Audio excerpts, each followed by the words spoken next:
Sharma fundamental analyst मेरे साथ जुड़ चुके हैं। रजत भाई बहुत शुक्रिया, थैंक यू वेरी मच समय देखने के लिए। बाज़ार की हालत तो आप देख ही रहे हैं, जो इन्वेस्टर्स जहां से आया वो वहीं से फंसना शुरू हो गया। इसमें कोई सेकंड थॉट नहीं है कि इस बार की गिरावट एबनॉर्मल है। ये बिना कोविड के टूटने वाला बाज़ार है। पहले आपके पास रीज़न था, इस बार जो रीज़न है वो यूनिवर्सल नहीं है। जो टैरिफ वॉर है, जिनके साथ होना चाहिए था वो देश बढ़ रहे हैं। हमारा टैरिफ से कोई ज़्यादा सरोकार नहीं था, हम टूट रहे हैं और हम ज़्यादा टूट रहे हैं। कई मायनों में तो ओवर रिएक्ट भी कर रहे हैं। तो एक बार ज़रा मेरे को बताइए, क्वेश्चन को मैं थोड़ा बदल देता हूँ।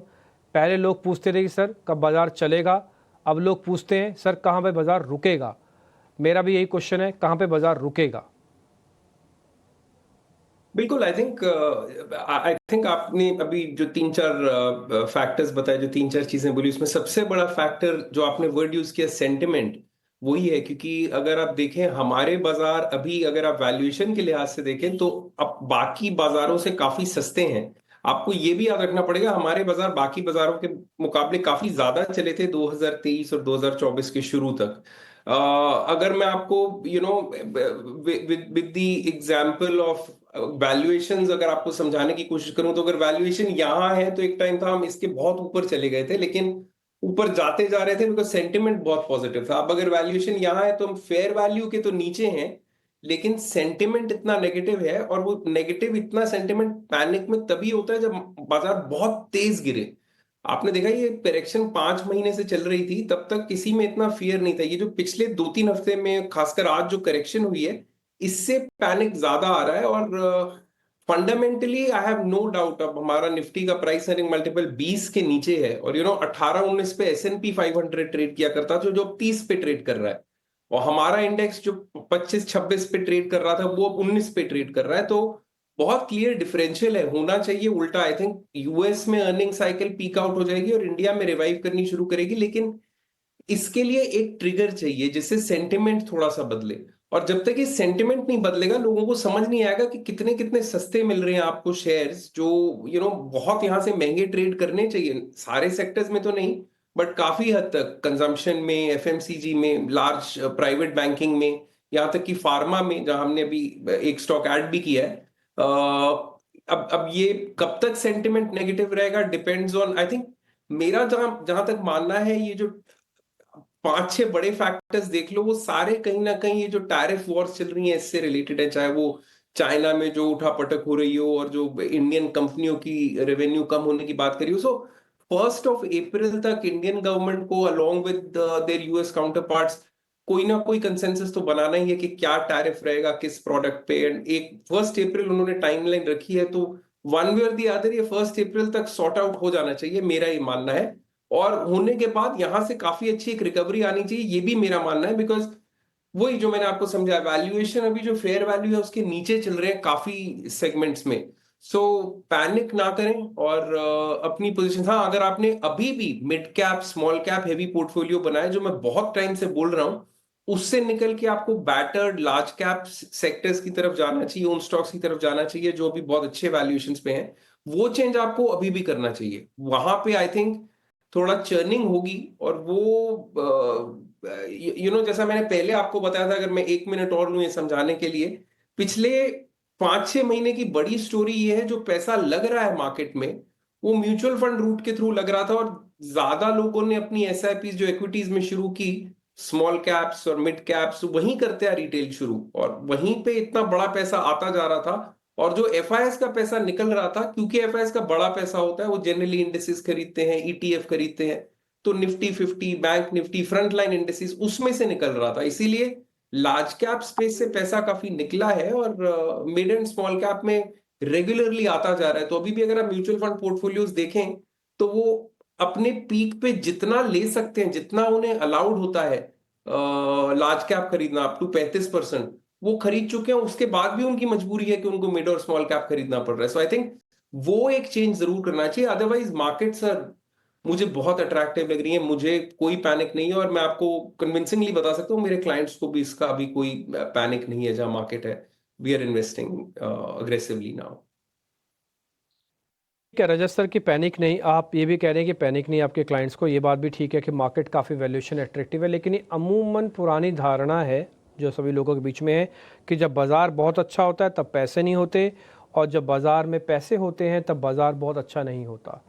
तो अमूमन आईटी सेक्टर के कुछ स्टॉक्स पर नजर डालेंगे। निफ्टी आईटी इंडेक्स सबसे बड़ा सेक्टोरल लूजर आज के सत्र में, और टेक महिंद्रा 6.5% टूट चुका है।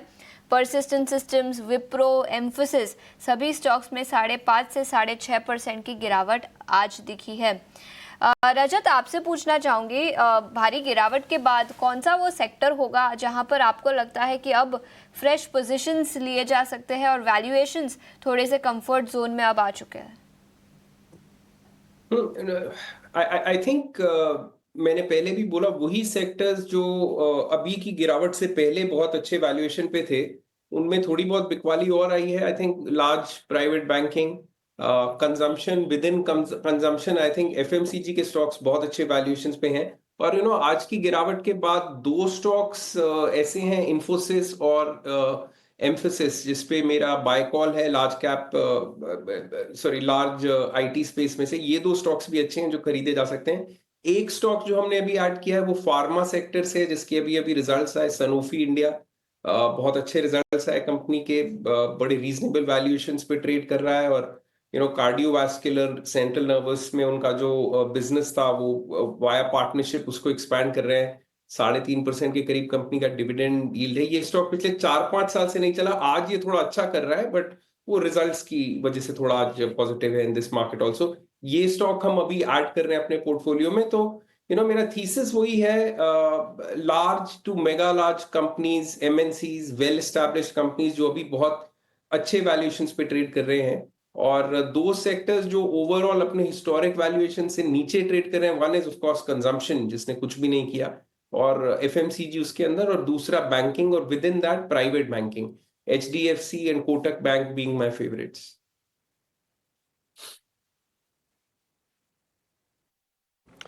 तो मैं आपसे ज़रा देखिएगा, इंडिगो काफ़ी दिनों के बाद आज हरे निशान में बंद कर रहा है और ये मार्केट के कॉन्ट्रा भी प्ले कर रहा है आज। ठीक है, एक बार ज़रा चेक करना इंडिगो के अंदर कुछ पोजीशन एवरेज करनी है क्या। मैं फ्रेश वालों का तो समझ में नहीं आता मेरे को, बट जो पुराने फंसे हुए हैं उनके बारे में ज़रा सोच रहा हूँ मैं, उनको एवरेज करनी चाहिए। इंडिगो की बात करें, डेफिनेटली जो स्ट्रक्चर है, एक पॉजिटिव स्ट्रक्चर बना हुआ है डेली चार्ट। पास दो फ्यू डेज से कंसोलिडेशन देखने मिला है। ओवरऑल जिस तरह से मार्केट में गिरावट देखने मिला, उसके विपरीत स्टॉक ने एक सपोर्ट लिया है। तो यहाँ पे एंट्री एवरेज करना है तो की जा सकती है। स्टॉप लॉस यहाँ पे रहेगा 4400 का, अपसाइड 4600, 4650 तक के लेवल्स देखने मिल सकते हैं शॉर्ट टर्म में। तो ये लेवल से एंट्री की जा सकती है इंडिगो में।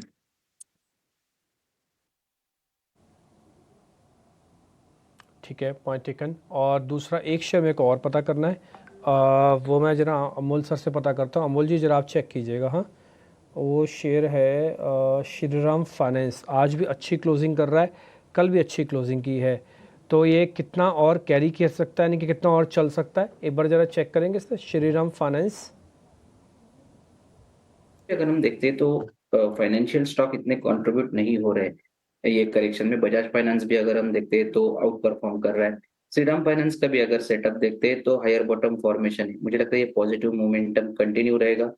कल उसने 200 डे सिंपल मूविंग एवरेज को क्रॉस किया, उसके ऊपर बंद किया, और वॉल्यूम एक्टिविटी डिसेंट है। मुझे लगता है अब ट्रेंड कंटिन्यूएशन फॉर्मेशन में है और वही कंटिन्यू रहने के चांसेस अभी चार्ट्स पे दिख के आ रहे हैं।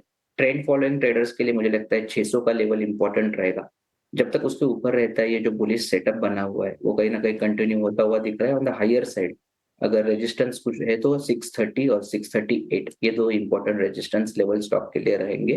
बट लार्जर टेक्सचर अभी भी बुलिश है।